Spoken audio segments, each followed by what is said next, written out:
Okay, once again, sorry for the delay. Matchup number one of the week. Let's get right into it. I got some things to do, so I'll try my best. So the first matchup, these two, well, really, I don't even know. Mathematically, they're both not out of it, but it's going to be pretty impossible to make it. They played 2 weeks ago. We're talking about Allen taking on Matt. The losing streak continues for Matt. It's been very bad. Injuries have certainly played an important role, but I think we also have to look at the regression of Cam Newton, and obviously this is done after the fact, so hindsight does play into a factor. But he has not been that nice at all since the bye week. Um, Brandon Marshall just not living up to expectations either. There's a lot of things that did not go right in the middle half of the season for this team, whereas Allen um, definitely looked to get up for his Super Bowl against Paul. I know that's a rematch that Allen's been looking for that victory since he's been in the league his rookie season. So he got the dub there, and needless to say, there are a lot of interesting pieces on his roster. So let's break it down into it. We have a 57% the public is on Allen or Yahoo, whatever, and then 43% on Matt. Well, with Newton only getting 14 points, I think Mariota easily beats that without a doubt. Um, Michael Thomas only got Allen 9 points, but then you have AJ Green. And AJ Green against Buffalo, I think when he's at home with Dalton, I think he should be fine. I know he's not even listed on the injury report, so that's a good sign. Oddly enough, I don't know why Corey Coleman is projected 11 points when he's considered the number two option. I think that's a little high despite a good matchup. And then you go with Eli Rogers at Cleveland now. Interesting because Eli Rogers looks to be like a guy I thought was going to be decent, a low end number two, wide receiver three, whatever you want to call it. It's Brown and then it's Rogers, guys. If Brown is getting bracketed underneath to Rogers, that's how they play their offense. And honestly, I'm not big on Corey Coleman and I'm not huge on Eli Rogers, but I think Rogers is definitely the missing underneath piece that this team didn't have. Uh, so look for him to build more trust with Ben. He looked pretty good last week. So give me Rogers. Frankie G taking on Le'Veon Bell. Um, Oddly enough, Frank Gore, I think a lot of people were wrong about Frank Gore. Bottom line is this, man, he's still getting the volume, and there's not necessarily a developed third down guy for this roster. So he's getting, 2 to 3 catches maybe. So that always helps his value. Bottom line, this is not a tough matchup against Tennessee. Um, I like Frankie G, to be honest with you guys. I'd say he hits maybe like that 12 to 15 mark in this one. Le'Veon Bell is projected 24 points, and here's my thing with Bell. Le'Veon Bell, when I look at him, I think he's a very good floor RB1, but 24 points, you're relying on a lot, like a touchdown. When Bell doesn't score touchdowns, though, he gets like high teens to 20s. I'd say it's like he'll probably hit 20. 24 is a big number for projection, but then again, it's against Cleveland, so there should be no reason why he shouldn't be projected that high. I just feel like the way you've seen Pittsburgh's offense, it's a pass first mentality and then run the bell when nothing works. Kenneth Dixon is an interesting guy. The Baltimore Ravens, believe it or not, are in first place. They're trying to fight, and win a division. They have a lead right now. It's at Dallas. Um, I, I expect them to lose this game, and I expect them to be from behind. You saw Dixon get sprinkled in with a lot of catches, and to be quite honest, looked 10 times better. You know I'm not a big Terrence West fan, but Dixon to me is by far the best back on this roster. Then you look at Jeremy Hill against Buffalo. Like, this is a guy, it's a coin flip with a touchdown. This is why people were down on him because, when the game's behind, it's a Geo game, and he relies too much on touchdowns. Believe it or not, I think that Dixon and Hill become a draw because I don't think that the matchup against Buffalo warrants Jeremy Hill for a bust type of game. Um, but I'm not huge on him. And Kenneth Dixon, I'm just speculating right now, but he should get some dump offs. Jimmy Graham and Kyle Rudolph. Seattle is at home. Everybody's hopping on them now because they look like they're back. But I don't think Philly has been. I think Philly is really every year. I think they're pretty solid against tight ends. So I'm not having a big projected day for Jimmy Graham. Kyle Rudolph, I guess, would have to benefit. He looked nice last week. Um, but I mean, this is too tough to call. I mean, tight ends to me are all the same. If it's not Rob Gronkowski, I think they're all kind of. There's no matchup that really jumps out at me, so I'm not even gonna pick a clear cut winner in that one.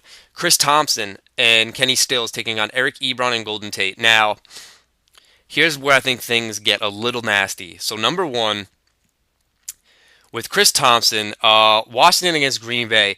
Green Bay has not looked good at all, and Thompson he's ceding a lot of carries to Rob Kelly, but that's not why you like Chris Thompson. You like Chris Thompson because he has the added effect of catching passes out of the backfield.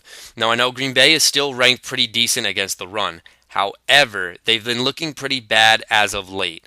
And I think that's because in the first half of the season they didn't play any good running backs, so that's why their ranking is still a little bit high. When I take a look at Kenny Stills against the Los Angeles,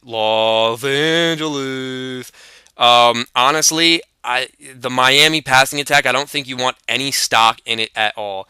It's a run first offense, and they build off of the pass. And Devontae Parker, in limited opportunities, looked kind of solid, but he's not a guy you want to rely on this point. I mean, you could try it maybe with Devontae Parker. Kenny Stills, I think, is just one catch touchdown kind of guy, and Landry's taking a huge backseat. This is clearly a run first offense. However, the Rams do have a really good run first defense, but I think that in order for Kenny Stills or any of the Dolphins passing attack guys to get into a comfortable lead or comfortable fantasy production, they would need to be behind in this game, and I just don't see it. I think this is an ugly fantasy day on both sides of the ball, to be honest with you. Um, Eric Ebron and Golden Tate, this is going to be trouble because I fully expect Jalen Ramsey to lock down Marvin Jones. That's a speculation, though. If they look on film recently and they say, yo, Golden Tate is tearing shit up, he's working out underneath, Jalen, you need to take him out of the game, we'll take our chances with the deep threat.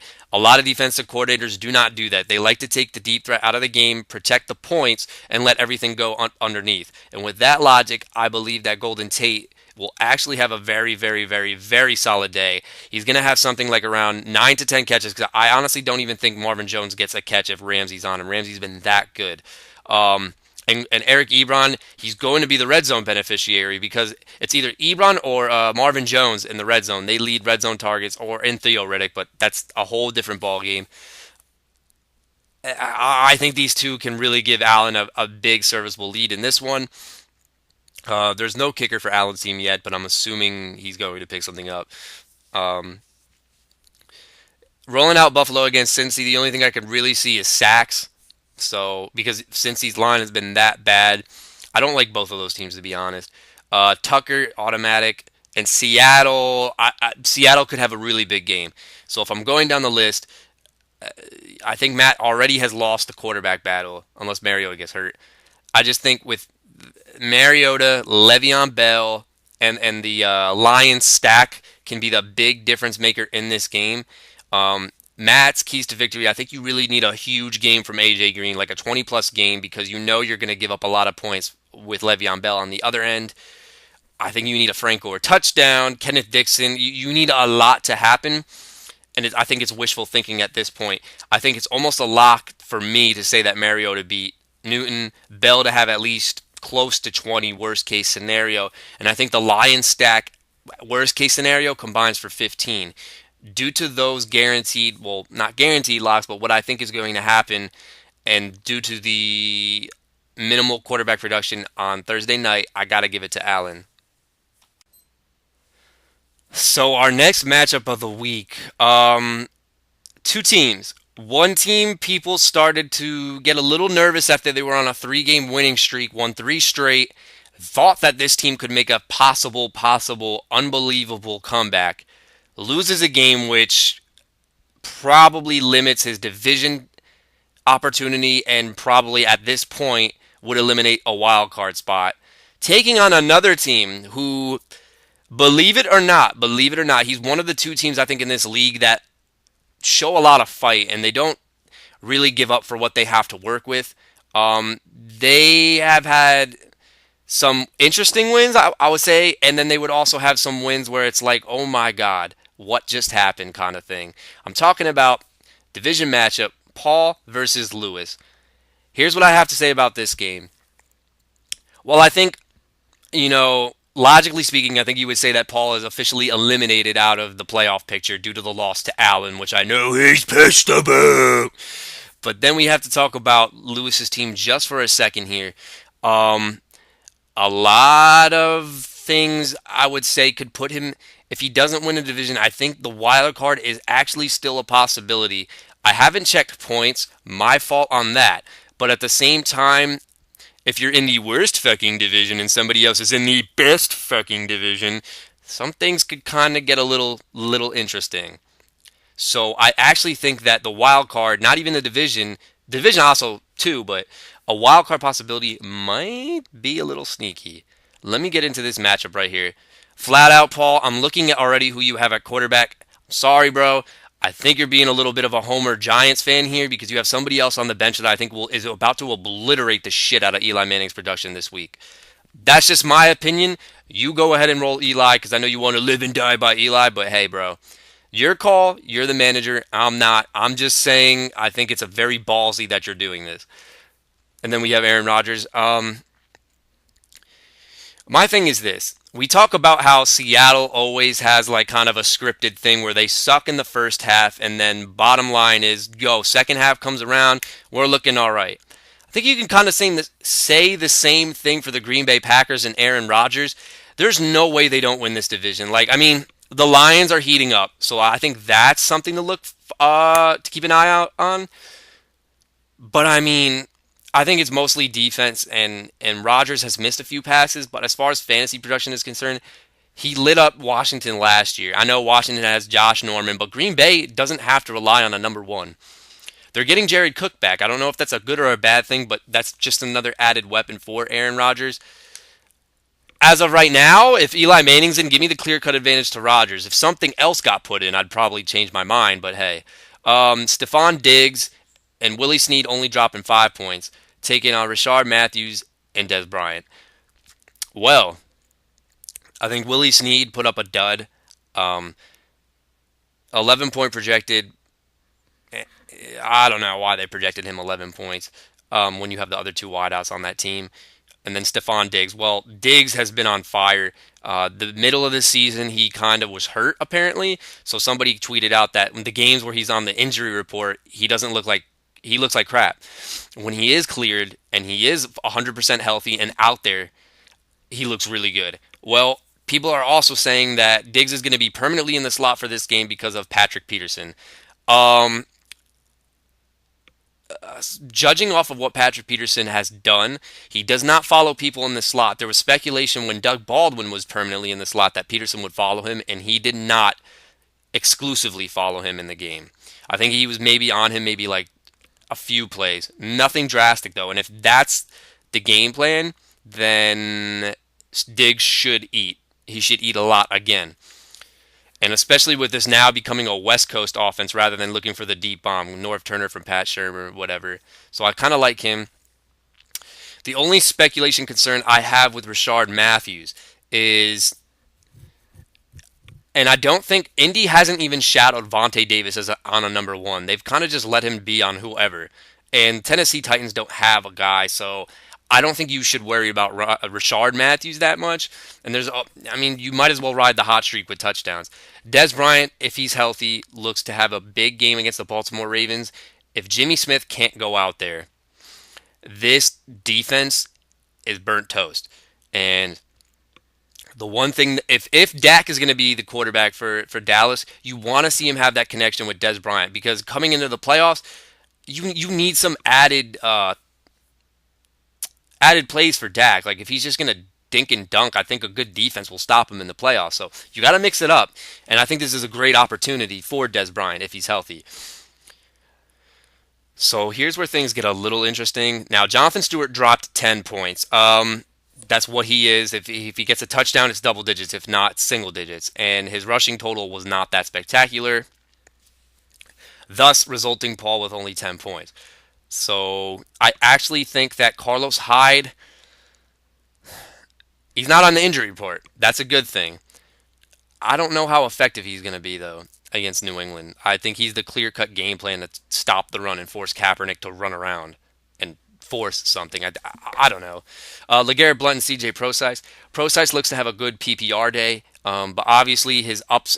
Look, he doesn't have much upside with Rawls in the lineup. But then again, they probably could be easing in Thomas Rawls, so that's something to keep a big factor into play. However, Prosise's floor. Now, I want to give you a contrarian comparison, but to be quite honest with you, the only thing that seems logical at this point is Sproles' type of production, which would make sense.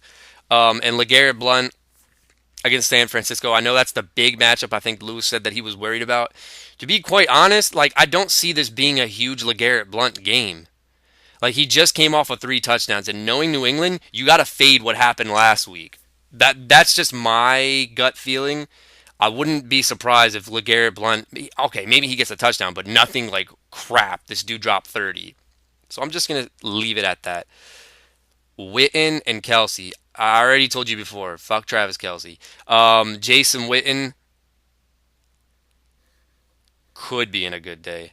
I'm not positive. I don't know. Latavius Murray, though, if he's healthy, I think he has a huge game against that Houston run defense. So that is big money. I think Lewis is going by matchup in the flex spots. I don't know if you have anybody on a buy or is this your flexes. I have no idea. But you have Garcon and Amendola. Well, with Chris Hogan out, Amendola's worth something, but Amendola always scores in the games where it's like a weird matchup. So I'd temper it a little bit there. Garcon against Green Bay. You know what? Green Bay's defense has been vertically, they've been destroyed. And I know Garcon doesn't run vertically like he did in the past, but I think you got to look at the film and say, you know what? Let's take a shot with Garcon. Logically speaking, I think it would be, everything on Washington. Like I wouldn't mind anybody on Washington this week, so why not? Tyreek Hill. Believe it or not, I actually think he can have a really good game, especially with Macklin out. He's just catching a lot of passes now, and return yards is good. And then of course we have Giants kicker, Giants D. You got Suckup and Los Angeles. Whatever. And we're not going to go too much in depth with that. Well, the slow start definitely does play a factor in here for Paul because right now it's only a point difference of a projection. So my thing is this: if I already talked about the quarterback, Diggs would have to have a big game for Diggs, Blunt, and Murray. I think all three of them have to hit for big games for Paul to pull out this victory because of the slow start with Willie Snead and a okay start from Jay Stu. But when I look at Lewis's team, if the Matthews streak continues, that's good. If Dez goes over the top, that's good. I think when we look at the top to bottom, I think Rodgers, Matthews, and Bryant have touchdown upside, and I think Prosise has a good floor. But I think everything else is kind of a wild card coin flip. You know what I'm talking about. So it's going to be very, very, very close. But if the quarterback situation is staying like this, I like Lewis's chances a lot just because I think A-Rod can easily outproduce Eli Manning. And it's not that Eli Manning sucks. I just think you have a better option personally. And then when I look at the flexes, that could be a difference too because I would say clear-cut winner with Paul if Latavius Murray gets his good workload against Houston. And everything else I think is kind of basically speculation based on good matchups. However, the quarterback thing and the slow start makes me a little bit nervous. I like Rodgers, Matthews, Bryant, and Prosise to hit at least their projections. That's going to be a big thing, and everything else really needs to fall in place for Paul. So with that, I got to go with Louis V. The next excuse me. The next matchup of the week, we're now going to take it back to the quote unquote worst fucking division, and that'll wrap it up for the worst fucking division this week. Interesting matchup, I guess, in a way. Let me just talk about it really quickly. So another close loss. I think this team has lost a lot of a lot of close matches. Excuse me.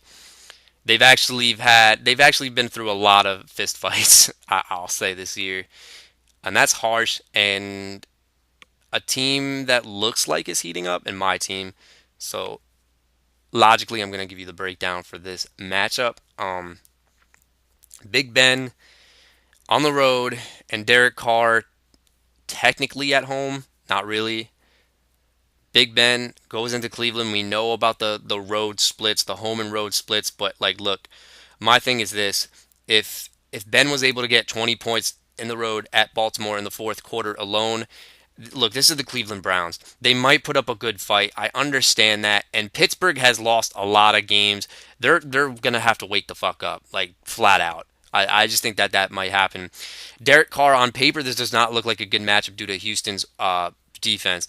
Um, but Derek Carr hasn't shown anything yet to make me kind of push the regression button. So with that being said, I think it's a clear-cut draw in the quarterback matchup. All right, so we'll go to AB and Doug Baldwin, and then they're going to take on Devontae Adams and Kendall Wright. I'll start with Harsh's wideouts first. Um, Flat out, I was very shocked that he was dropped, and I'm not even playing the hindsight card. But Devontae Adams was consistently getting targets. Randall Cobb is not 100%. Ty Montgomery does go back to his wide receiver spot, but I don't think that takes away from Devontae Adams. It's all about trust, guys. And I think last season the issue was, and why people jumped on the bandwagon, I was not one of them. He had to play Jordy Nelson's role as the number one. Okay, now he goes back to a number two, number three with Nelson. He's going to see soft coverage. Adams is a very talented wide receiver. I think last year he was nervous. You could clearly see he was nervous and he dropped a lot of passes, man. But in soft coverage, he can finally relax, take a breather. Boom. I actually like him. And against the Washington Redskins, Norman logically should be on Jordy Nelson, which if you looked at Rashad Breeland's tape, he gets torched a lot. So maybe the only way, I don't know. Green Bay has to show up though for that. Obviously, Kendall Wright. This could be a sneaky play. I'm not even gonna lie with you. He could be a sneaky play. The thing with the Titans, man, you cannot predict this wide receiver thing because it's like Rashard Matthews always gets touchdowns, but between Kendall Wright, Tajay Sharp, and then Delaney Walker, it's like it's very interesting. I don't think they have a clear number one, so whatever.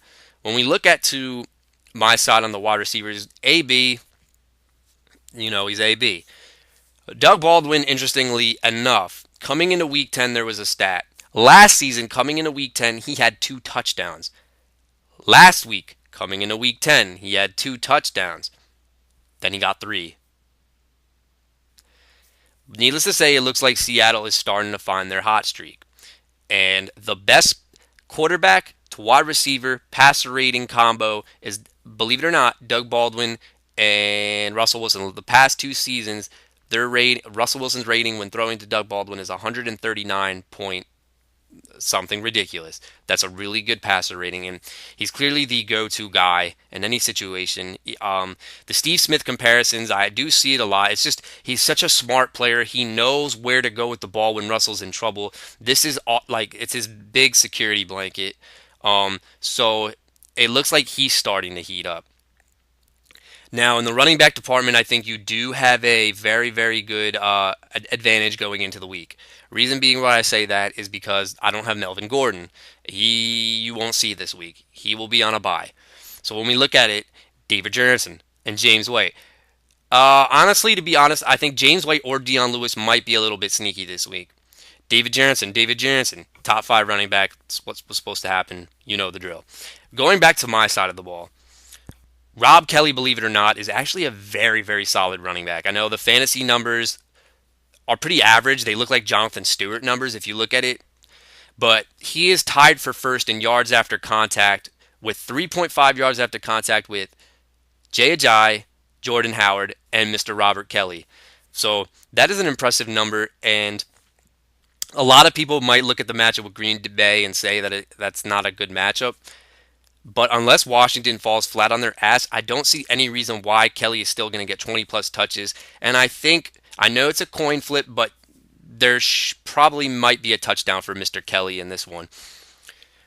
Now, I gotta tell you, this is probably one of the strangest injury reports I think I've ever seen, Harsh. I don't know if you were following it at all because I know you had a matchup coming up with me, so you could have done your research. I don't know. The Jordan Howard injury, or supposed injury, is probably the weirdest thing I've ever seen. So John Fox says that he had an ankle or an Achilles injury, and that's what it came him injury. Now, when you hear Achilles, the panic button gets pushed, and you're like, "Oh crap, what just happened?" Jordan Howard comes after the game and says, "Nah, dude, I'm good. I didn't suffer anything." So I did some research before it officially got leaked Friday or Thursday. So a beat reporter said that he felt something tighten up. He told one of the coaches. The coaches then said, "We have to sit him. Something's not right here." That's why you saw Langford get a lot of catches at the end of the game. Howard did come back in, but it's just an interesting report, and now it's getting reported out there that Howard said he felt something tied up in his Achilles or ankle, but nothing to keep him out, and he's not listed on the injury report. Back to Jordan Howard's stats, other than the injury report, is like weird. Um, Ezekiel Elliott is clearly the best rookie running back, but I think I've been more impressed with Jordan Howard, not because I have him. I'm not even going to be playing the bias card, but this offense is at least, and he averaged 6 yards a carry last week. I think he's a fine running back, and against the Giants, um, this I think is going to have to be their vocal point, the Bears, because they don't have Jeffrey. I would assume that he still gets carries, but I think what you started to see last week is that he's probably not going to have a third down role. It's very similar to, I don't know if I can give a great explanation. Maybe like Frank Gore, where it's like if it's third and long, he's not going to be there, but third and short, he'll most definitely be in there. And I think that's probably the situation that's going to happen with Howard moving forward. So, needless to say, because of David Johnson, I give Harsh that. Um, Okay, so the tight ends, Fedorowicz, you're going to keep riding out. I like the guy. I had him. Ertz is questionable. The only reason why I have for Zach Ertz is because I'm being very, what's the word? Superstitious, maybe. If Philly is to throw the ball, I would think it would be with Ertz. There is another tight end that I was considering, but I don't have anything to drop, bottom line. Now we get into the flexes. Landry's just been very, very disappointing for Harsh. I know that like breaks his heart.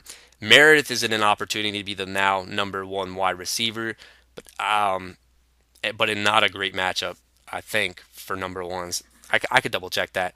Hilton against Tennessee. I think Hilton at home puts up better numbers than he does on the road. And in his past, he's looked pretty good against Tennessee.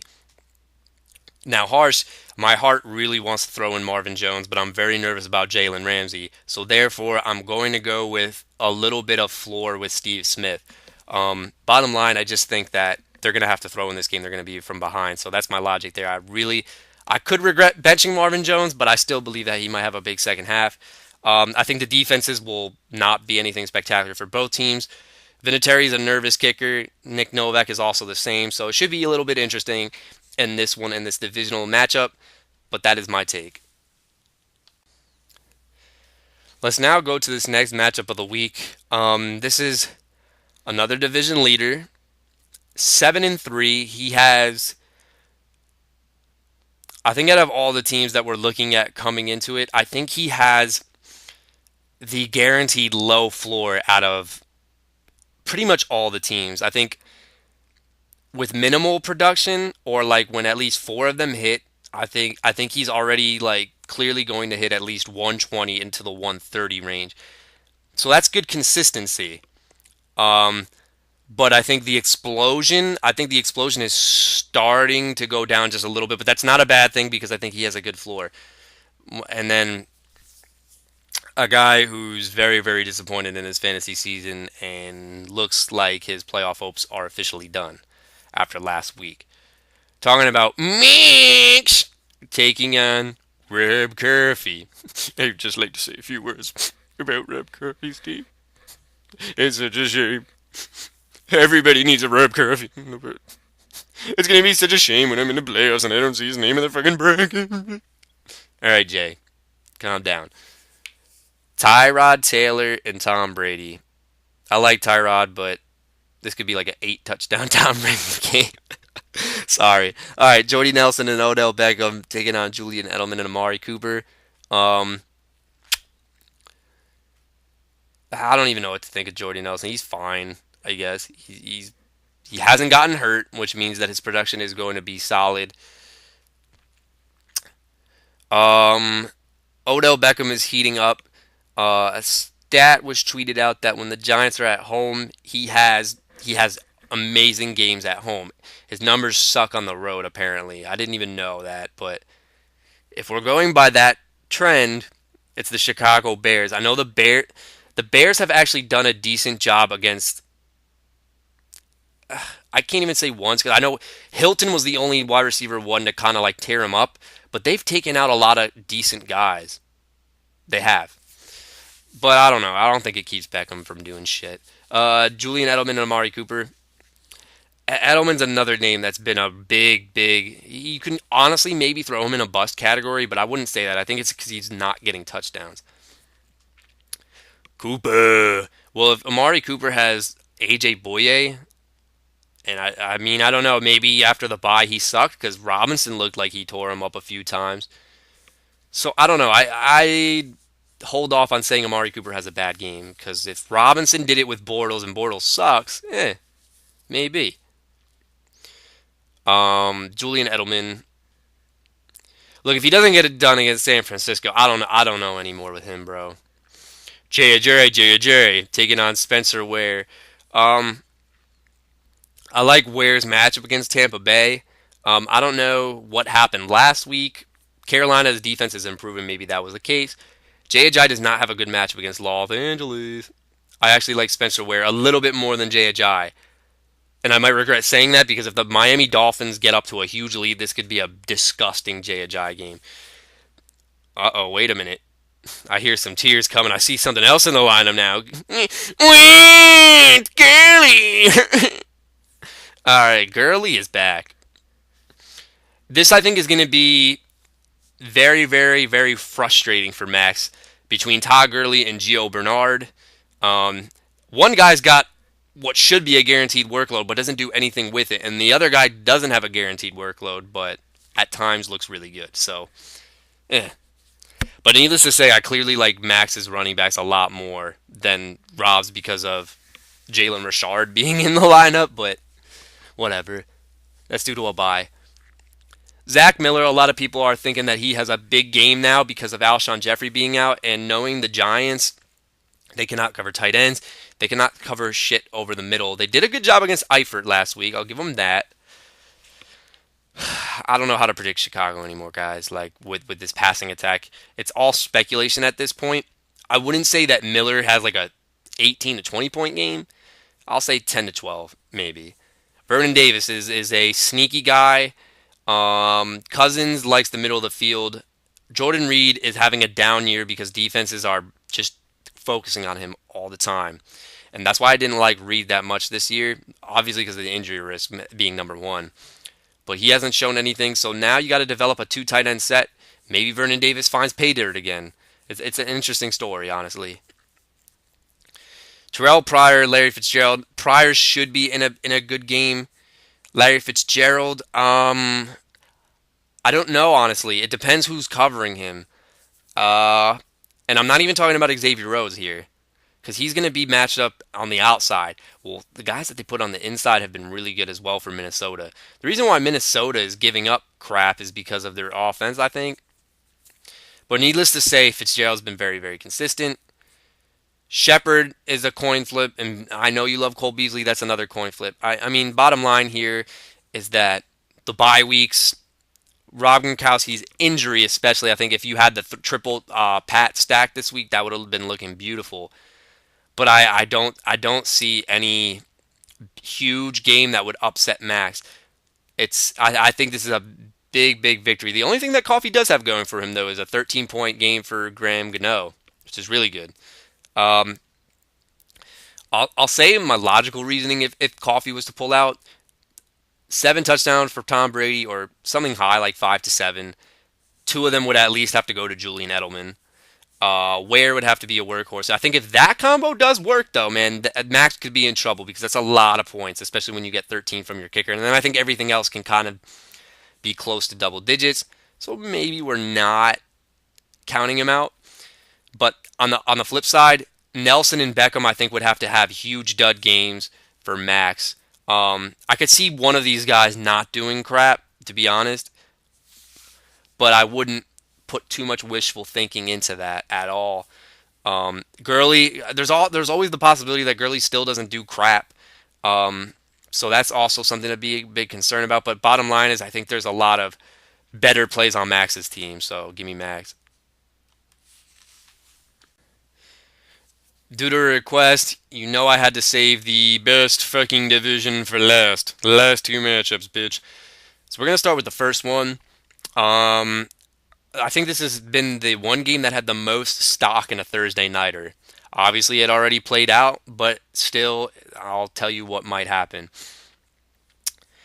So Drew Brees, Brandon Cook. Oh, bottom line, it's Andre versus David for the matchup. And before I get into the matchups, David is a 3-0 division victor, and if Johnny was to lose to Brian this week and David somehow wins, David is back on top of the division. It's really good to see a 3-0 in the best fucking division. That's, I guess, impressive. Drew Brees, Brandon Cooks, Ted Ginn, Greg Olson. Well, let's take a look at it. Drew Brees 19 points on the road. That looks like the road Drew Brees that we all came to know. All right. Brandon Cooks, not a good game, 8 points. Ginn, kind of not bad though, 13 points, and Olson putting up a dud as well. Which is why Andre's projections have dropped to 109. So it's up for Matt Stafford to beat out Drew Brees 19 points. Do I think he does it? He's projected 20. It's the Jacksonville Jaguars. My thing with Matt Stafford is he's been putting up decent numbers, but I think what's really hurting his explosion games is Marvin Jones getting taken out by number one cornerbacks. I actually said on Matt's matchup, because Allen had Lions, I don't see enough yardage for Stafford in this game, but I do think that he warrants 2 to 3 touchdowns, which would mean that he beats out Breeze. Bottom line, if Ramsey's lined up against Marvin Jones, it's going to be a lot of dump offs to Tate and Riddick in this one, because I think Ramsey's been phenomenal as a rookie. Like I don't think I've seen a rookie cornerback be this good. I mean, Verrett had a great rookie season, but I think Ramsey is going a little bit underrated because I think he can line up anywhere. However, if Ramsey was to be on Golden Tate, I do think Stafford has a better game because I think Marvin Jones can go over the top. Um, can Hopkins beat out Brandon Cooks? Hopkins of last year, I'd say absolutely. Well, this year he's got to beat 8 points. I don't know what's going to happen next. To be honest with DeAndre Hopkins, I've tried to hold positive vibes for him, but 8 points is a little tough. Moncrief, believe it or not, I think now I used. Oh, you actually have the other guy. Last year, Eric Decker consistently scored touchdowns. Well, that's what Moncrief does with Andrew Luck. He's kind of like the Eric Decker for Indianapolis. Like he might not get the most targets, but he'll always find a way to score. And against Tennessee, why not? Doug Martin or DeMarco Murray. Obviously, I would give the matchup to DeMarco Murray. Flat out. But I like LaShawn McCoy, and Andre's going with the handcuff stack. I do think that McCoy and Martin can outproduce Murray and Henry. Ladarius Green only has 5 points to beat with Greg Olson. This is a very speculative upside type of tight end play pickup. I actually think that he's going to be the red zone guy. It might take him a little bit more games to get him eased into the offense, but 5 points is not hard to beat. Sneaky play, Martellus Bennett. Could be very good against San Fran.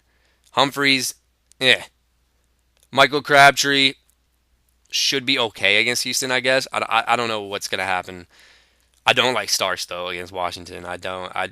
Starks is good because you know he's going to be the starter, but, like, he might have one good game, and I don't see it against Washington. If it does happen, hey, I'm wrong, but Pitt against Cleveland, not bad. I love Detroit against Jacksonville. That was my number one claim. Obviously, I was at number 11, but that's okay. The slow start to Andre, I think, is really going to hurt. I think that's what kind of does him in. I know a lot of hindsight, but let's go to everything else, though. So with David, Stafford, I think, will be okay. Moncrief probably get another touchdown. Martin and McCoy should be projected to go dude. Really good. I don't even know what the hell I just said. Bottom line though, slow start, hard to beat. So David, you ready for the matchup of the week, bitch? It's me, the fresh. We coming.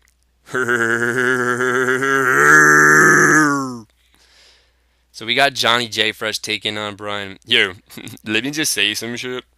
Yo, Brian, considering that I'm gonna win this fucking division and win this fucking league, you throw this game, Brian, and the money that I win, I'll use for you for all 2 year free paid Greensy experience. Whenever I come over, you just smoke me out. Fuck out of here, Jesus. All right, so we got Jay taking on Brian in the best fucking division. Let's get into it. Ooh, nah, I'm just kidding. Russell Wilson, Blake Bortles. This looks like a really good matchup for Blake Bortles. I'm not gonna lie, but Blake Bortles would find a way to fuck it up. I mean, bottom line. He's at home. I'll give us. I feel bad giving a slight edge to Russell Wilson because I wouldn't be surprised if a lot of garbage time comes for Blake Bortles, but I think both of them have big upside due to the matchups this week. Um, you know what? You know what? I'm gonna be very ballsy and call this a draw. Mike Evans, Allen Robinson, two really solid wide receivers. Robinson's been heating it up of late, but I think well, we're not even going to get into playoff time because I know his schedule in the playoffs is brutal, but against Detroit, doesn't look like a bad matchup. But needless to say, Mike Evans has performed like a top five wide receiver. He's had two bad games all season. I don't see it against Kansas. But Robinson could also go off. You know what? Since I gave, you know what? I can't be too draw biased in this game. I'm gonna give Mike Evans a slight advantage. Okay, Benjamin only put up 7 points, and he continues to be somebody who pisses Jay the fuck off. Taking on oh Jamie Crowder. So Crowder's predicted 10. He's been very consistent. He's gonna work underneath. Why not? I think Crowder can beat the 7 points because the return yardage duty would help out with that. Hey Brian, you're not ready for this, bitch. Zeke, bitch. And Lamar Miller taking on Thomas Rawls and It's Theo. Theo Riddick. I love Theo Riddick this week. I really like Theo Riddick this week. Rawls is kind of a touchdown or nothing though. I think Zeke Elliott is just gonna. I know it's the good run defense, but bottom line here, I wouldn't. I'm not gonna go out and say Rawls has a huge game against a really good run defense, so I can't even say that. Lamar Miller has been just terrible. I'm sorry. At this point, he could bounce back, but he's hurt now too. Um, this is the thing, man. People wanted to come out and say that he couldn't handle the workload, or why is he not getting enough carries in Miami? Well, it's because he couldn't handle that many carries, and now I think it's happening here in Houston. But I do like Zeke Elliott, and I think Miller can probably outproduce Rawls, so a slight victory for the running back department for Jay. Hey, that's right, bitch. Tyler Eifert and Jordan Reed. I think Eifert gets back on track. Jordan Reed hasn't been Jordan Reed. Needless to say, man, I don't know. I don't even know what to say with Jordan Reed, man. He's been okay, but not what you hoped for with Jordan Reed. Randall Cobb, Mike Wallace, Rashad Jennings, Delaney Walker. Well, I like Delaney Walker for B. I don't like Rashad Jennings for B when I go to J side of the ball. If Cobb was limited or something, I don't know. Mike Wallace. This is weird. I think Mike Wallace might have an opportunity for one touchdown. It's possible. Randall Cobb, I continue to hate on Randall Cobb, and I'm not going to back down from hating on Randall Cobb. And if he does do good, fine. I'll say he's back and whatnot. I'm just not that big on it. I'll say a draw in the flex matchups, to be quite honest, because I think Mike Wallace scores a touchdown. I think Walker has a chance to score a touchdown. Rashad Jennings I am not big on, and Randall Cobb I am not big on, so by that, it's 50-50 cancel out. Do we really need to? Oh God! Wow, the defenses could probably go off in this game. Kansas and New England. Oh baby. Whatever. I think Kansas City. I think has more turnover potential though than New England. Just throwing that out there. Kaskowski. I used the waiver claim for a reason, Nicky. All right, bottom line. How am I going to call this game? If Bortles produces Russell Wilson, that's nice. Robinson, eh. I gotta think of this. This is a decent matchup, but